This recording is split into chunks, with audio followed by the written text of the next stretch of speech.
Seerri isaa nogoota akka seerri isaa cabuun godha. Haalli obboleessa koo abbaa koo haadha koo duratti ani ispoortii wala badee kan fadhe irra jiruun barbaadu. Kanaaf warra akkasitti yaadan odoo dhiisanitti tolaa jiru. Fayyisaa Leellisaa maaraatoonii Rooterdam moo'ee kun kan Riyootti akkas godhe suni rakkoon inni akkas godheef akkanadha jedhanii kanaafuu yeroo deddeebiitti gaazexeessitootaaf kennuutu dhufa jechaadha. Kun immoo rakkinni keenya kun akka yeroo baay'ee attention argatu godha. Fedhiin kiyyaanii guddaan uummanni Oromoo bilisoomee hundumti keenya bilisummaa arganne biyya koo biyyaan jaaladhu biyyaan uummata kiyyaatti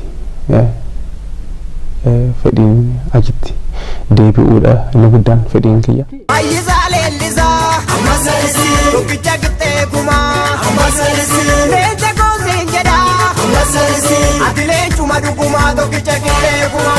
Hawaasni keenya durmaa hawaasa nama jaalatu hawaasa kabaja namaaf qabu. Kanaafuu akkasumatti inni biyyaa sun odoon badiin qabatanii iddoo kana ga'anii nama isaanii jaalala guddaa irraa qabanii sirriitti anaanis akkuma sana simannaa guddaa naaf godhanii na biratti argamanii jaalala guddaadhaan wajjin dabarsiisu.